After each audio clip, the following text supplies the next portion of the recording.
아시시 프란치스코와 클라라의 글 제1부 기도문 십자가 앞에서 드린 기도. 이 기도문은 프란치스코가 십자가 고상 앞에서 바친 기도라고 불리고 있다. 원천들은 이에 대한 증언을 계속하고 있다. 이 기도문은 라틴어로 14개의 필사본에 의해 전해 내려오고 있는데 가장 이른 필사본이 14세기 초의 것이다. 그중 옥스퍼드 필사본은 1384년에서 1385년에 만들어진 것으로 대단히 중요하다. 우리에게 수긍이 가게 하는 이 소품에 대해 상세한 내용을 전해주고 있기 때문이다. 옥스퍼드 필사본은 이것이 프란치스코가 성 다미아노 십자가 고상 앞에서 바친 기도문의 번역이라고 말하고 있다. 이 필사본은 프란치스코가 이 기도문을 이탈리아어로 바쳤지만 세상에 보다 잘 알려지도록 라틴어로 번역했다고 말한다. 대부분의 필사본들은 성 다미아노 성당의 십자가로부터 가서 내 집을 고쳐라 라는 말씀이 프란치스코에게 들려온 그 시각에 프란치스코가 이 기도를 바쳤다고 증언하면서 우리에게 이 기도문 자체의 출현 시작점을 제공해 준다. 사실 그 순간에 이 기도문이 만들어졌음이 틀림없을 것 같다. 현재 이 사건은 아르두이노 테르찌가 훌륭히 밝혀낸 바와 같이 일반적으로 1206년에 더 정확히 말해 1206년 1월에 일어난 것으로 보고 있다. 하지만 그럼에도 성인이 성 다미아노 십자가 앞에서 묵상하던 시기 이전에 이 기도문을 작성했을 가능성은 충분히 존재한다. 따라서 연대순으로 본다면 이 기도문은 확실히 1205년에서 1206년에 어느 시점에 작성된 것이 분명하기에 성인의 글들 가운데 첫 자리에 놓이게 된다. 이 기도문은 참으로 단순하고도 꾸밈없는 형식 속에 성인이 학교에서 신학교육을 받지 않았음에도 불구하고 내적 투쟁의 시기에 그리고 하느님을 애써 찾던 시기에 하느님의 비밀들 속으로 깊이 침투해 들어갔다는 점을 잘 드러내준다. 온전히 가난했던 그는 하느님께 열려 있었고 하느님께서는 그와 통교하시기를 원하시면서 성인들의 지혜를 그에게 털어놓으셨기 때문이다. 이 기도는 이 점에서 하나의 보배로운 증거이다. 십자가 앞에서 드린 기도. 오 높으시고 영광스러운 하느님, 제 마음의 어두움을 비추어 주소서. 주님, 당신의 거룩하고 참된 명을 실천할 수 있도록 올바른 믿음과 확실한 희망과 완전한 사랑을 주시며 감각과 깨달음을 주소서. 아멘. 하느님 찬미의 권고. 루크 워딩은 1623년 자신의 첫 편집본에 이 글을 포함시키지 않았지만 1625년 작은 형제회 연대기 1권에는 포함시켰다. 그는 마리아노 피렌체가 쓴 작은 형제회의 연보 묶음집에서 이 글을 발견했다. 이 두 사람에 의하면 찬미 권고는 테르니에 있는 첼시 은수처에서 왔다고 한다. 프란치스코는 이 은수처의 제대 위에 있는 목재로 된 독서대에 여러 피조물들을 그려넣게 하고는 모든 존재들이 창조주를 찬미하도록 초대하는 내용의 소절들을 써 넣었다.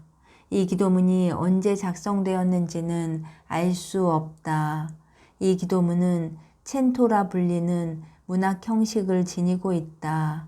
챈토는 작품의 공동 주제 주변에다 성경 구절의 인용들을 혼합시키어 하나의 모자이크 같은 형태를 지니게 되는 문학 형식을 가리킨다. 그 때문에 어느 소절도 독창적이지 않지만 전체로 보면 독창적인 작품이 된다. 이 글의 친저성에 대해서는 의문을 제기할 만한 근거가 없다. 이 글은 은수처 소성당의 축복식을 위해 쓰인 듯하다. 8절이 성당 축복을 위해 사용되었기 때문이다. 19절도 유사하다. 4절을 보면 이 소성당이 동정 마리아께 봉헌된 듯하다. 하느님 찬미의 권고. 주님을 두려워하고 그분께 영예를 드려라. 주님은 찬미와 영예를 받으실 만한 분이시로다.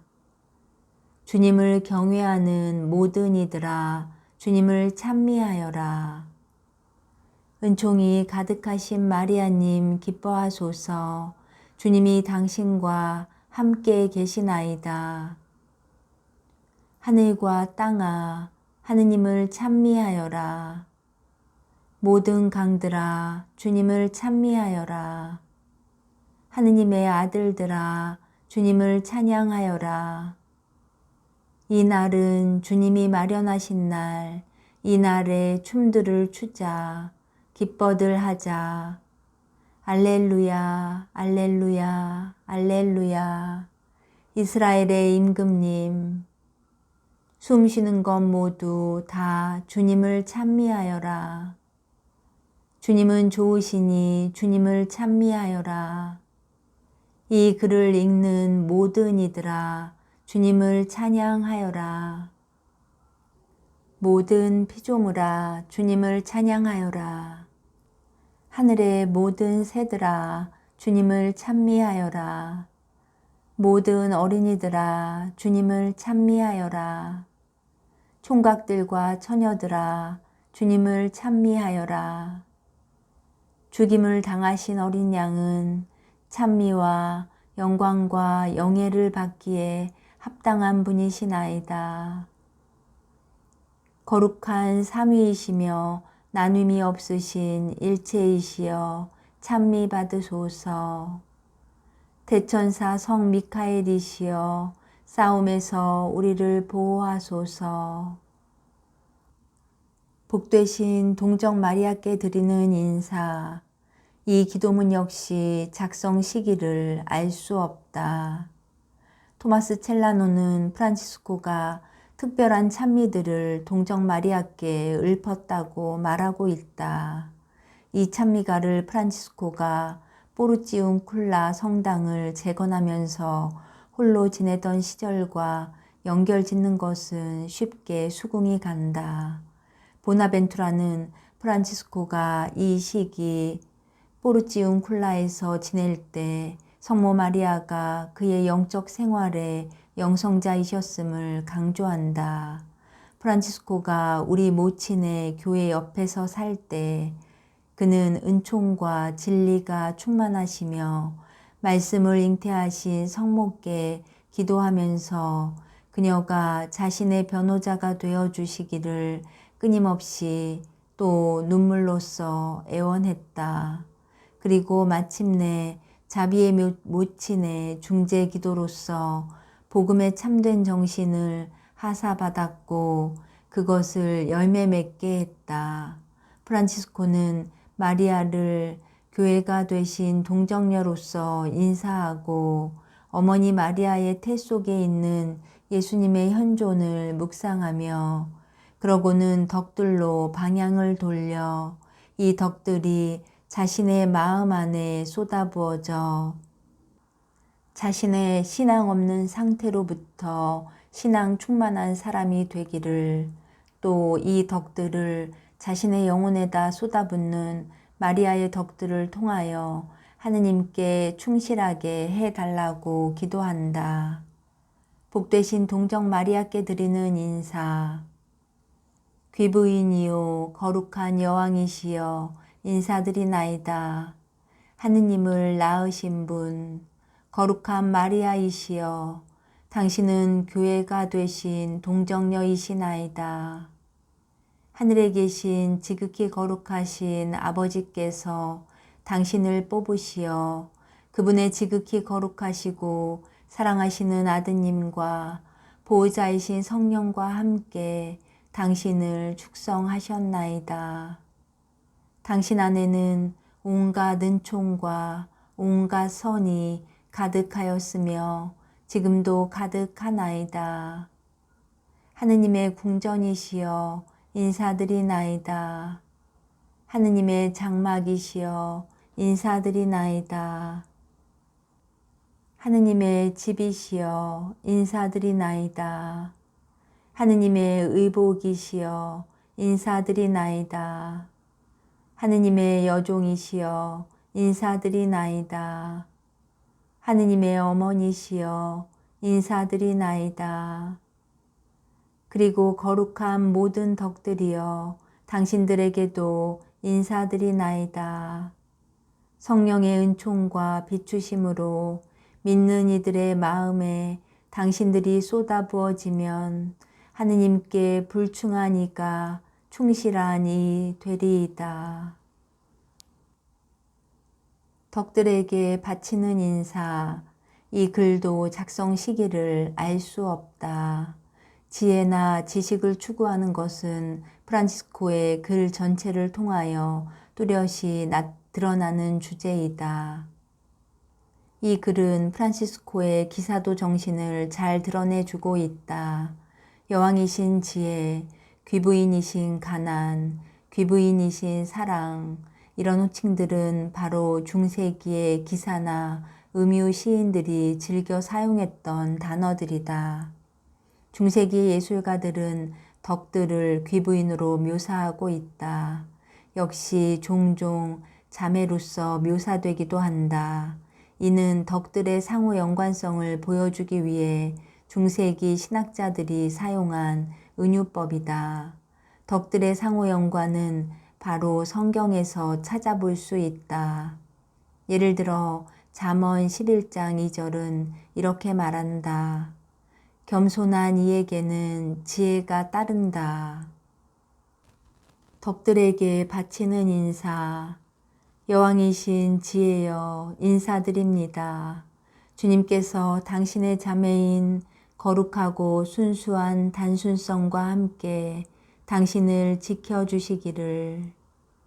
귀부인이신 거룩한 가난이여 주님께서 당신의 자매인 거룩한 겸손과 함께 당신을 지켜주시기를. 귀부인이신 거룩한 사랑이여 주님께서 당신의 자매인 거룩한 순종과 함께 당신을 지켜주시기를. 지극히 거룩한 덕들이여 주님께서 당신으로부터 흘러나오는 여러분 모두를 지켜주시기를. 온 세상 사람 그 누구도 정녕 먼저 자신이 죽지 않으면 여러분 가운데 어느 하나도 가질 수 없습니다. 하나의 덕을 가지고 있고 다른 덕들을 거스르지 않는 사람은 모든 덕을 갖게 됩니다. 그러나 하나의 덕을 거스르는 사람은 하나도 갖지 못하고 모든 덕을 거스르게 됩니다. 그리고 어느 덕이든지 악습과 죄를 부끄럽게 합니다. 거룩한 지혜는 사탄과 그의 모든 관계를 부끄럽게 합니다. 순수하고 거룩한 단순성은 이 세상의 모든 지혜와 육신의 지혜를 부끄럽게 합니다. 거룩한 가난은 모든 탐욕과 인색과 이 세속의 근심을 부끄럽게 합니다. 거룩한 겸손은 교만과 이 세상의 모든 사람을 부끄럽게 하고 이와 마찬가지로 세상에 있는 온갖 것들을 부끄럽게 합니다. 거룩한 사랑은 모든 마귀의 유혹과 육의 유혹, 그리고 육의 모든 두려움을 부끄럽게 합니다. 거룩한 순종은 자신의 모든 육신 및 육의 의지를 부끄럽게 하며 자기 육신의 억제로 영에 순종하고 자신의 형제에게 순종하도록 합니다. 따라서 사람은 세상에 있는 모든 이들에게 매여 있고 그 아래에 있으며 또한 사람들에게만이 아니라 모든 집짐승과 들짐승들에게까지 매여 있고 그 아래에 있게 됩니다. 그리하여 주님께서 높은 데서 그들에게 허락하신 만큼 그들이 육신에게 무엇이든 원하는 대로 할 수 있게 됩니다.